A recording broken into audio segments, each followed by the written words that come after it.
Well, Fred, we're back with the wildly acclaimed and wildly desired podcast, Two Guys on the Internet Talking About Amandus Polanus. That's right. That's right. So this thing's finally really happening, and people can just tune in and watch these things. It is. Yeah. What are we doing today? Well, we're doing the first Axiom, and it's probably one of the shortest. It's about 500 words in the translation that you've produced, and it really starts with first things. It wants to dig into the word Trinity. Before we jump into that, I want to ask about our use of the word axioms here. That is the word he's using in Latin, axiomata. But it does sound kind of funny in English. It sounds like it's going to be Euclidean reasoning, that he's going to give you sort of the first principles that are, in English we would say, axiomatic, and sort of all the contents there, and you can just multiply them by each other in particular relationships and generate a system. And that's not what these are. Yeah, I think he's using axiomata here in a slightly different way. It definitely, it's pulled straight over from the Greek, which, is where it means self-evident first principles or something like that. Trying to translate the volume 2 on the essence and attributes of God, where he continually drops this word axiomata, I translate it there as corollary. I don't know if that's more helpful or less helpful, but the idea definitely does have the idea of overriding principles. But I think what you pointed out really helpfully last time, from looking at the structure of where this piece falls, axioms here are actually deductions from a lot of work that's preceded. So he goes through all the positive or systematic treatment, and then these arise as something of the deductions, which are kind of also first principles or guiding principles, especially as he's going to deal with issues in the objections section to come. So you definitely don't want to think of it as like a static axiom that you can just plug into a computer and outspits some answer. Yeah. Also, he's derived them inductively, I guess you could say, from the work he's done in the biblical text in the first part of his treatise on the Trinity. Yeah, the revelation of the Trinity for all the Orthodox never functions in the sense of a first principle that you can arrive at from the light of natural reason. You have to have faith, and faith has to be fed with specifically supernatural revelation. And so for Polanus as well, it would definitely be a mistake to think of axioms like we would think of first principles of philosophy or something like that. Yeah. Okay, great. All right. Well, let me just read the first sentence. We're not going to read through the whole axiom, because we'll have these on the website as well. But he says, to understand the axiom, so the axiom is the sacred Trinity is God, indeed, the single only God. So lots of words here for unity and oneness. And then he says, to understand this axiom correctly, one must distinguish the homonym word Trinity. It does not signify a unity of three. I just want to pause on the word homonym here. So he's, basically the Trinity is God, but Trinity is a homonym, which means it's a word that can be taken in two different ways or multiple ways. Yeah. Homonym in English, I actually didn't know this originally, but I think it was Dolf de Velde who pointed it out one time to me, that homonym actually in English, here I have a Dutchman correcting my English, doesn't just mean a word that like sounds the same as we learn in our elementary school, but technically it's more like a word that can be used, or it can mean different things or signify different things. And that takes on an equivocal quality. So we can use a word in one context and it means one thing. It means a wholly different word or thing in a different context. Yeah. So in this case, he's going to say God is the Trinity, or what's he say? The Trinity is God, the single only God. The Holy Trinity is God, indeed, the single only God. And then he says, but Trinity, the word Trinity, is a homonym, or it's equivocal. It could mean a collection of three things that are considered as a group. Like if you're going to say threeness, that's one thing you could mean by it. And that's not the kind of Trinity that is God. Yeah, definitely. And I think that's that to me was the biggest thing that probably stuck out even in this axiom, maybe even the whole piece, is he says right off, okay, so it can mean different things. It does not here signify a unity of three, is the phrase he uses. A unity And of three.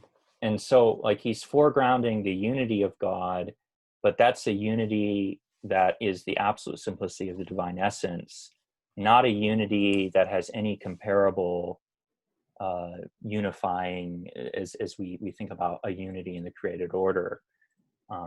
So I like to think about this issue in the following lines. You could get the impression reading the biblical text and gathering up the fact that there are three whom we say are God, that are collecting them with our intellectual powers and grouping them together under this thing we call God, that they're just this intentional collection. Like I walk down the street and I see three guys hanging out at a coffee shop, and I group them and I say there's three guys there, and all of them are a unity in my mind.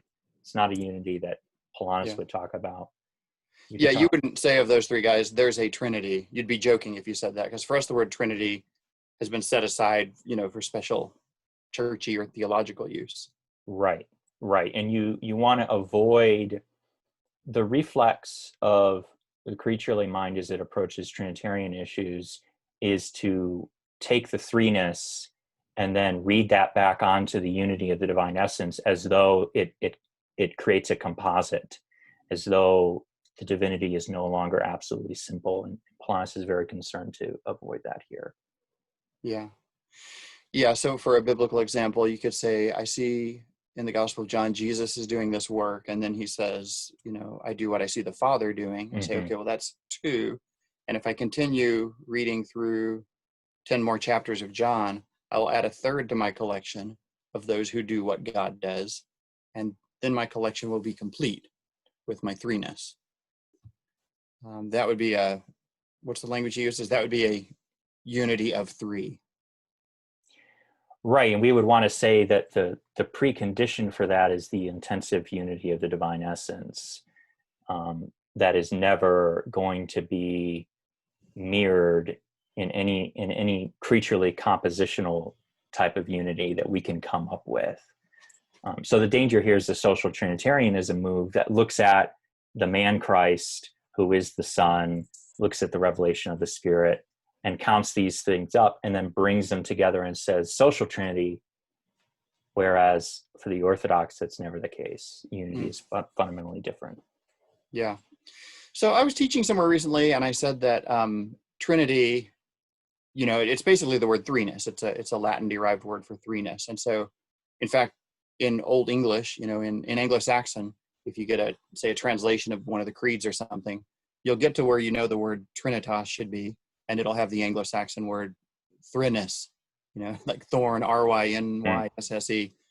I might have left an N out of there, and I don't know Anglo-Saxon, but it's clearly, you look at it, it's clearly the old version of our modern English word threeness. Mm-hmm. And I was talking to someone who teaches in a Muslim context, and he was concerned. He wanted to, we were kind of talking past each other, which is so easy to do here when you use the words one and three over and over. He wanted to affirm that our word Trinity can't just mean threeness. And looking back on the conversation we were having, I think what he was wanting to insist on was this point, that it's not a collection of three. And I guess by drawing it out and making it explicit in English and saying the uglier word threeness, that rings more of a bell where you go, I have collected three and they add up to the one God. Yeah, and yeah, the issue to be avoided here is approaching the doctrine of the Trinity as though it's a math problem of holding together one and three. So it's helpful to think of where's the threeness coming from. Right. So some people will go to the word triunity, which is maybe even more barbaric in terms of more merely cobbled together. It's certainly more barbaric for English errors. Yeah. Because for English it would be what three oneness, right? Which doesn't sound like a proper word. Yeah, I guess so. some people will go to that and say, you might have someone say, we don't believe in a Trinity, we believe in a triunity, right? Or the way the Athanasian Creed puts it, Trinity and unity and Trinity. But no one wants to say that entire phrase every time. But even that, even to say triunity, you could still be approaching this doctrine as a math problem by way of collection, even when you use the word triunity, because you've just, crammed more concepts into it, but you haven't sort of shown that they are pointing to the same thing. And the same thing is it is the language that Polanus uses, right? One absolute thing. Una res absoluta. Yeah, the scholastics, the Orthodox, are always willing to use the word race in contexts like these.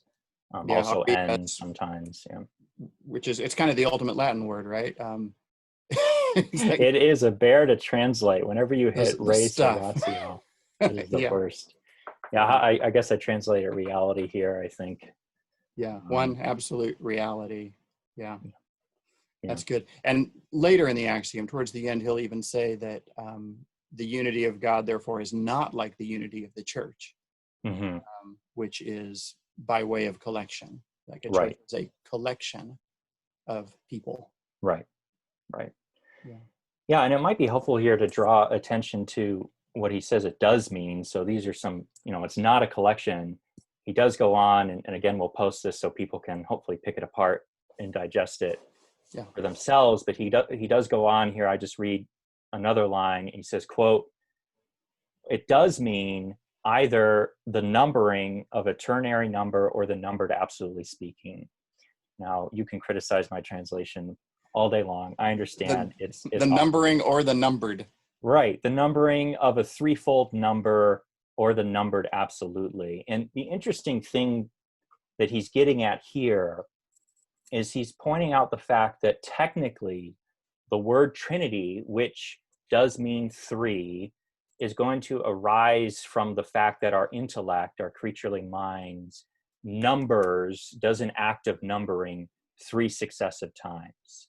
So when we look at the data of special revelation, it requires us to make three separate judgments, and it's on the basis of these three separate intellectual acts that we go through as we look at special revelation in Scripture that then this number obtains. And the truth of our active numbering, which is, an actual numbering that we count in our creaturely economic sphere, is always going to be grounded upon or correspondent each time we make a number to the three divine persons who are really distinct, and those are the ones who are numbered. So Polanus is concerned, and maybe people aren't so concerned today when comes the issue of number, but for the Orthodox and for Aristotelians and these sorts of things, one is always the principle of number, and properly speaking, God is always beyond number. And so this is why later on Polanus is going to say, absolutely speaking, God is not Trinity because he's not a number, and nor are there three numbers in him, but rather from our side, we make three intellectual acts, each of which are true and terminate in Father and then the Son and then the Spirit. And those are what we're counting. The fact that we perform that intellectual activity corresponding to God three times, is where the threeness arises from. That's very, very helpful to navigate when you get to the issues of 1 and 3, because then we're not concerned about this correspondent math problem, because the math problem issue is only on our side. So and probably very few people are tempted to worship threehood, right, as such. But that's one of the things, like once you start working through these words carefully, you have to exclude the possibility that when I say I worship Trinity, well, it's, it's a homonym. One thing I could mean by that is I am a worshiper of the number three. The threeness of three is what I worship. Or three that's what that things. Sentence.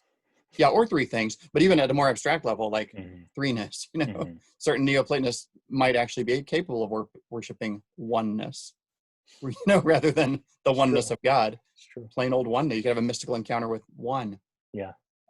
If it were possible to do that with three. He's just wanting to point out that is a linguistic possibility of these sentences, and it is certainly not what we mean. Yeah.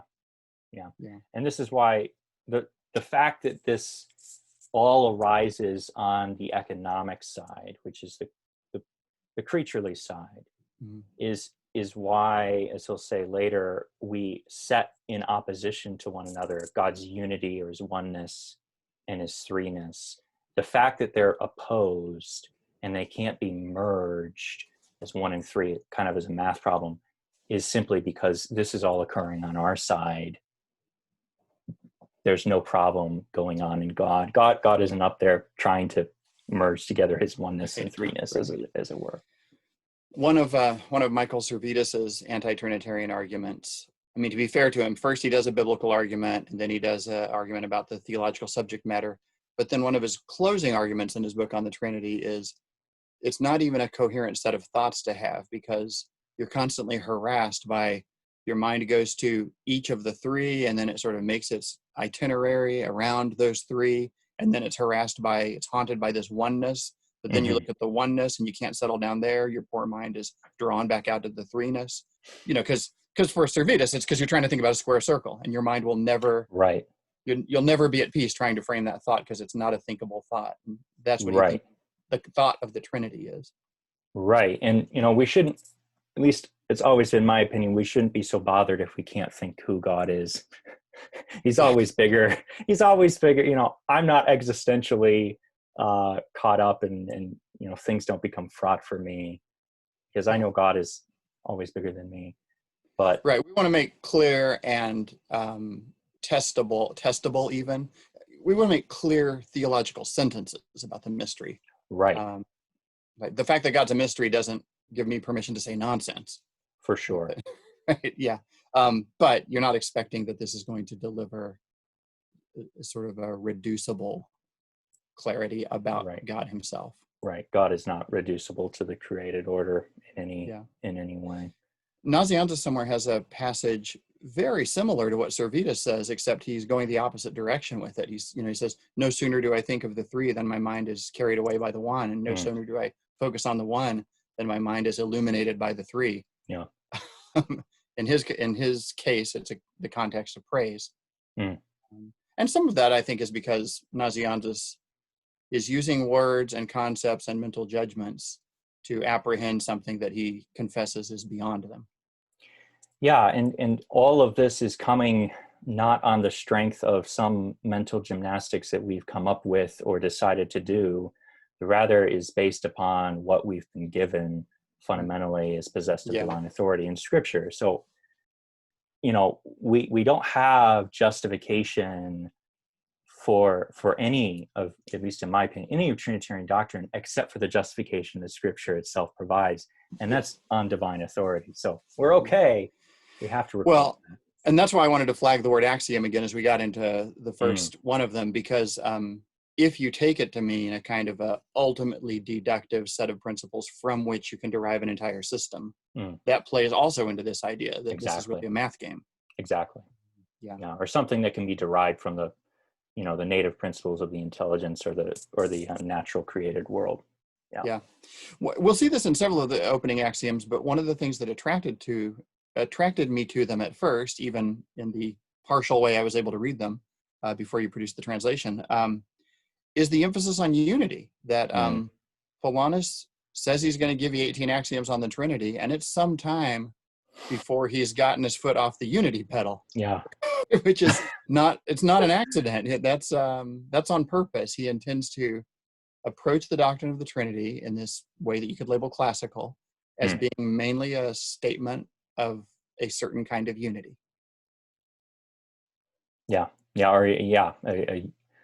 The Trinity occurs within the unity. The statement he says later on is the Trinity is not outside, but inside. And these are like spatial metaphors that we use, inside and outside, God's inner life versus the, what's outside of God, the created realm. Spatial metaphors that are used to talk about very complex metaphysical concepts, but the idea of inside and outside is helpful. Right. We wouldn't want to think of the Trinity as somehow expanding God or coming out of the divine essence. And he even goes so far as to say, actually, the Trinity is not outside the Father. Which that's a ambiguous sentence, but yeah. Yeah. Yeah, that's right. Well, one thing I want to say about the divine unity in this context is that um, I'll avoid the word simplicity in this context, but Mm. there's a strong divine unity here that is already present when you begin thinking about the relational, personal distinctions within God.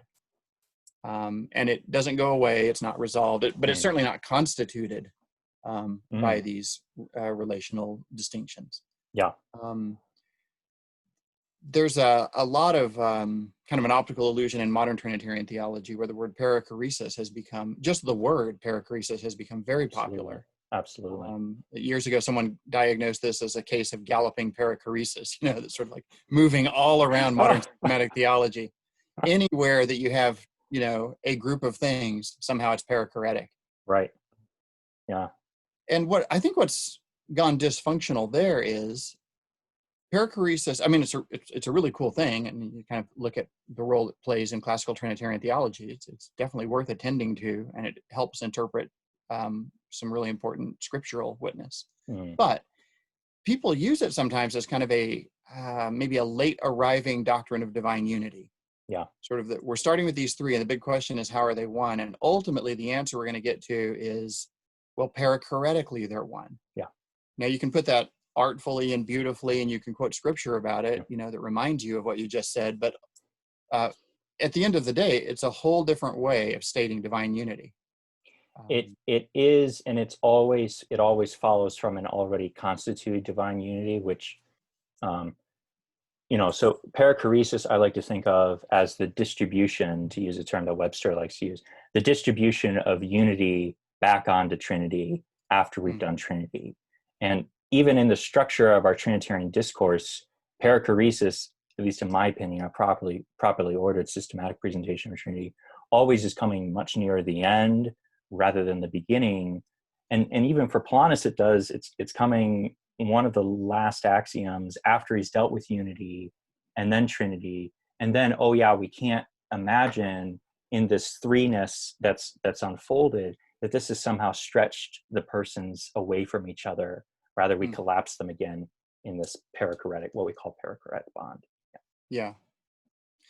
Yeah, so you start with a strong sense of unity, a reality of the unity of God, and sometimes I put that canonically, right? Like read left to right as one book. The Bible is the story, Yes. is a book that shows how the one God, in the fullness of time, makes Himself known as Father, Son, and Spirit. Often you'll hear a rallying cry like, "Start with Jesus and His relationship to the Father and the Spirit, and the distinction that He draws there, and then reason your way to the divine unity." And then the unity is either some kind of perichoretic dance, Right. or it's the action in history by which God constitutes Himself Right. God. Yep. And that's just not, that is a very different doctrine of the Trinity. Even if you put off the question, what's true and what's false, you could just say, that is a completely different way of getting at the divine unity.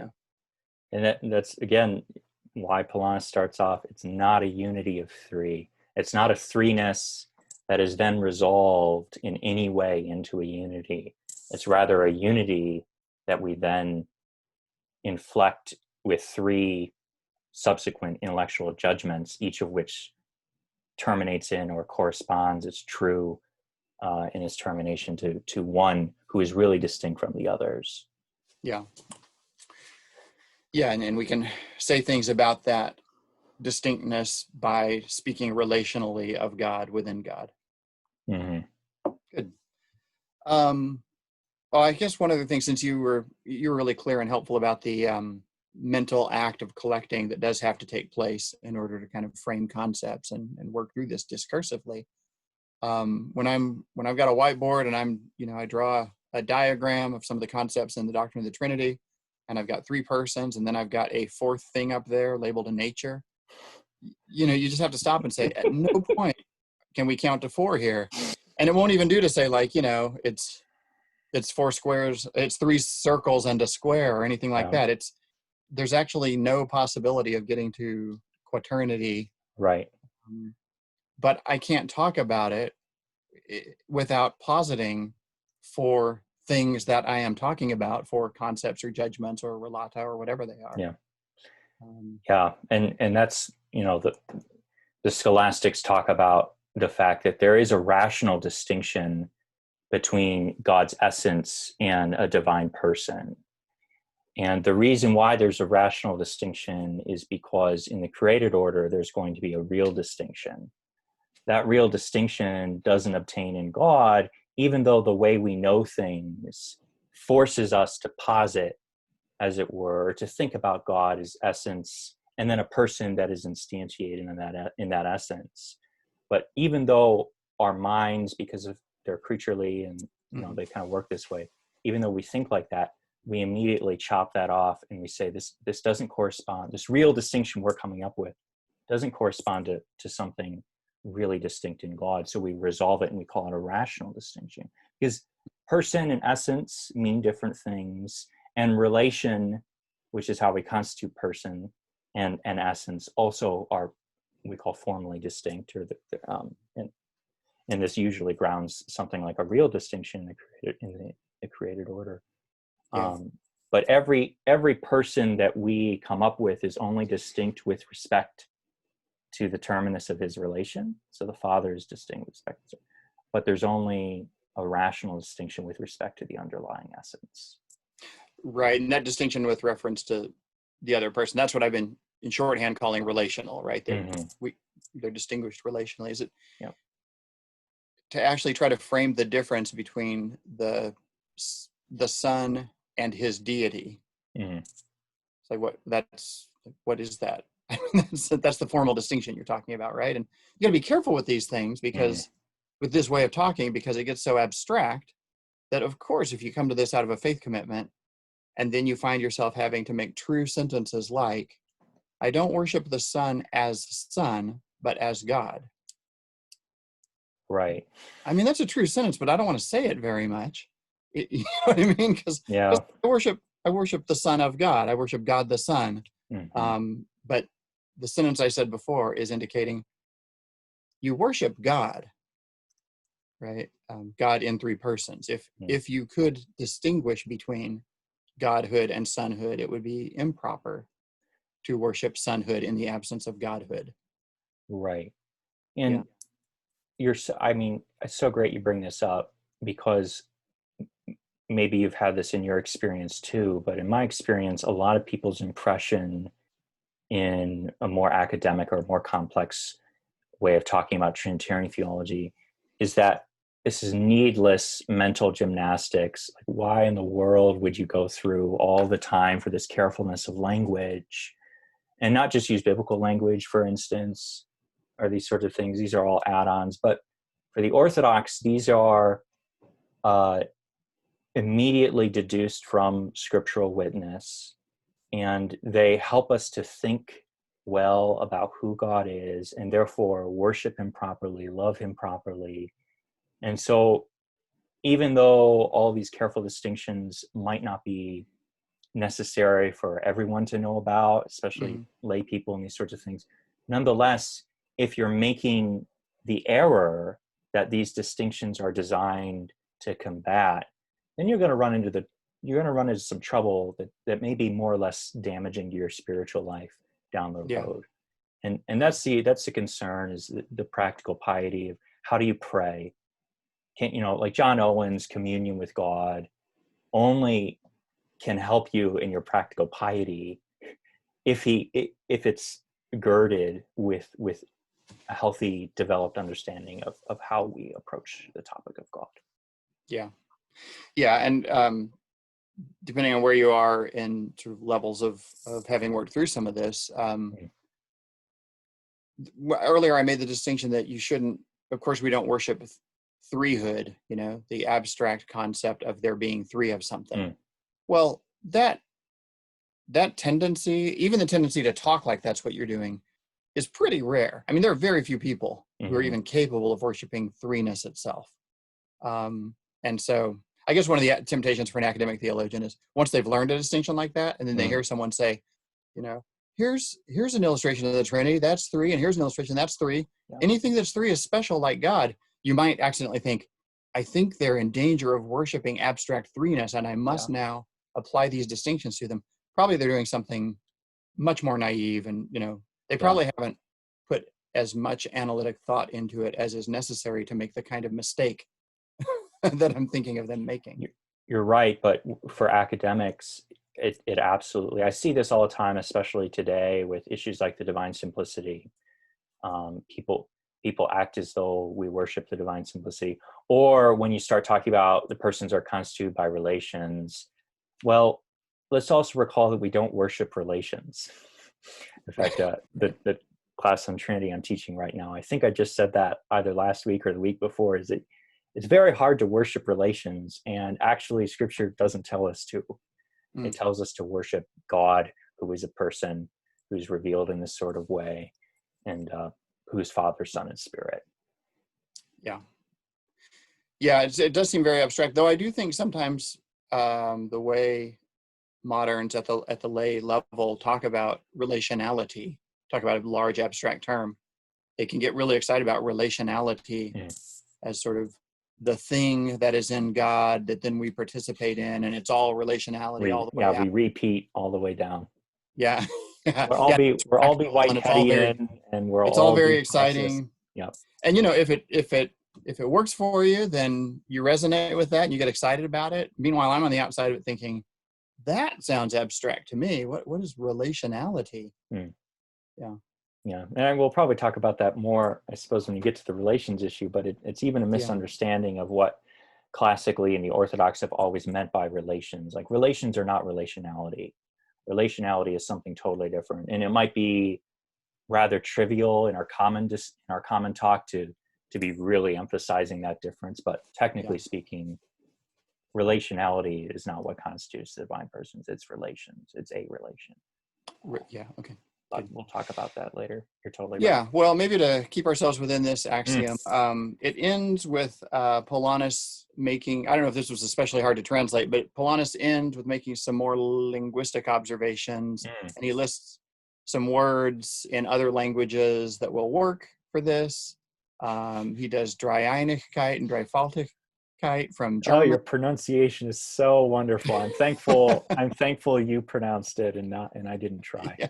So. He does, and he goes nods back to trios from the Greek. And then he gives us what the Bohemian word for Trinity, which is Trogice. I have no idea how to pronounce that. Maybe our Bohemian friends can help us with that.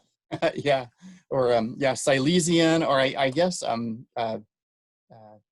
Czech is what we would say now, right? Because Polanus grew up on the border, or near the border of what we would now call the Czech Republic, or Czechia, and Poland. Okay. And I don't know this, but I wonder if the last name Polanus means like the family from Poland or something like that. I have no idea. But anyway, it's sort of in that. It's enough in that zone that when he's listing ways to talk about the Trinity in multiple languages, it occurs to him to say, I'll bet they want to know the Bohemian word. And he's pretty fond of it. He thinks it really works. It makes me laugh. Here's the Bohemian word. It's not every day you see that. Right. But yeah, it's so fascinating. And I think you mentioned this really, really well, Fred, the desire of the reformers to translatability. You had some thoughts on that? Yeah. And actually, Brian, one place I read this, you probably remember, you translated part of chapter 3 on the persons, like maybe in 2018 on your blog. Does that sound familiar? It does not. This is dangerous. Uh-oh. Sorry. What did I say? Well, towards the end, he's talking about people being really particular about their Latin, and he says, and saying, well, you can't say that because it's not in the Bible. And his point is, well, ideas are in the Bible as well as words. And if his imaginary opponent was consistent, then it would follow that you couldn't talk about biblical things in Latin, nor in any other language, German or anything like that. And so you see there in chapter 3 of book 3 of Polanus that he's committed to translatability, right? That you don't want to get something so carefully wired in the original language that it can only be discussed in the original language, or like an academic language, which is what Latin is going to be here. Yeah. Yeah, because then your path to leadership within the church is always going to be through a certain Yeah. cultural Yeah. academic training. It's a clericalism that functionally, and this is where, I mean, this is where the Reformed are really outshining in a lot of ways their Catholic counterparts. The desire to translate literally language from language, but also like the scholastic theology of the masters down to the peasant boy. And Yeah. so they're concerned to do a non-academic language, but then, you know, it's always struck me, and I still have not, I still have never been able to develop this skill, but you know, you're in the presence of a real master of theology when he can wind it up to the Yeah. academic level, and then he winds it down and he just starts pumping it out. And that skill of speaking to the common man Mhm. who, you know, it, it's just remarkable. Yeah, the kind of work we're looking at here in Polanus' Syntagma seems like a whole other world from the Reformation impulse to put the Bible in the vernacular language of the people.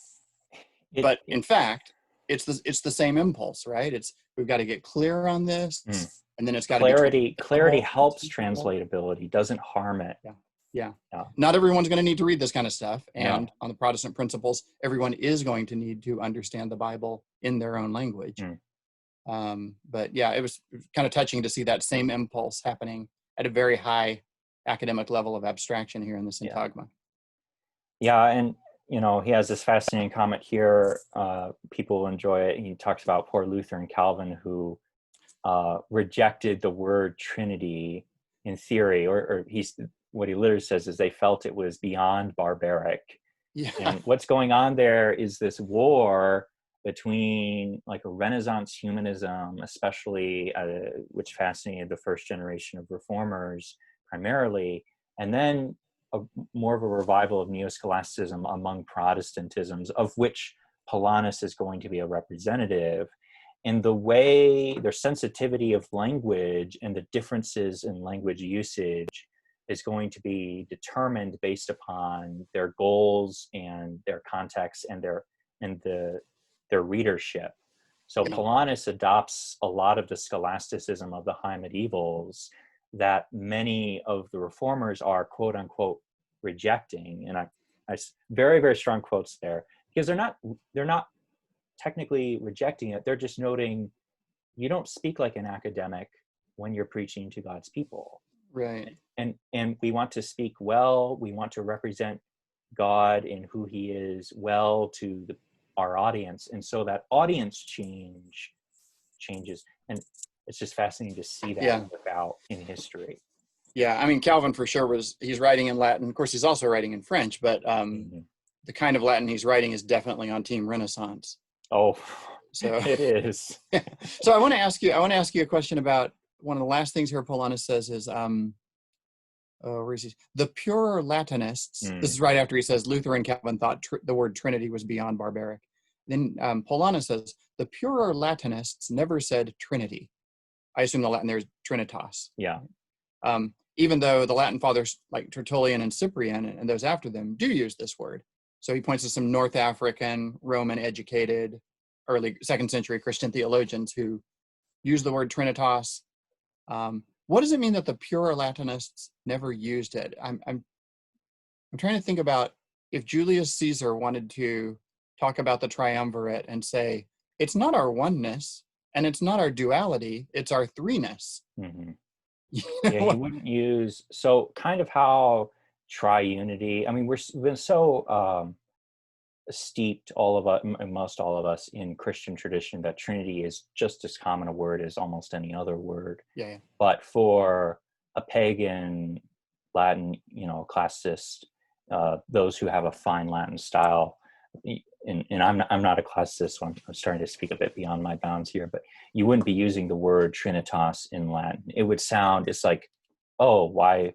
Because it's like this 3-in-1 business. Like, why would you say a word that means 3-in-1? This is just kind of strange. Yeah. So is that just, I mean, I know a narrow way to get at this is that word's not in Cicero. Right? I that's kind of it's kind of what it is. Yeah. Yeah, so that those who are intending to speak classically, whether with this Ciceronian style, some other style, Hmm. and this is the concern of a lot of Renaissance humanism, is Latin has become so twisted and so ugly by the medievalists. We want to return to a good way of speaking. Like this is junk English. Yeah. So this might be terrible to say, but it's kind of how I'll just say I feel when I read very, very heavily developed analytic philosophy or analytic theology. The language becomes very mathematical, very strained, and very, quote, unnatural to Hmm. my native English ears. It's Yeah. going to be a similar sort of situation. The language has been deployed and developed to do a certain job. And for normal speakers who want to just write good English, it's like, Yeah. oh, this is no good. So that's the tension going on here. Yeah. Okay. All right. So the word Trinity is never used by the pure Latinist. Is that, I'm just trying to get my mind around this. It seems like, would they not have a word for the threeness of something? They would say three. Yeah, they would say threeness, not trinitas. Yeah. What would threeness be? What would be a Oh, Ciceronian way of pointing out trinum. abstract Yeah, an threehood of something? adjective, something like that, maybe. Okay. Yeah. Okay. It's not a big, bulky, solid noun that you can carry around and do stuff with. Yeah. Yeah. Okay. Cool. Yeah. All right. Well, that was the first axiom, and we have 18 of them. And great talking to you about this, Ryan. And I'll look forward to talking on the next one. Yeah, absolutely. We will have to do that soon. Okay. All right. See you. Yep.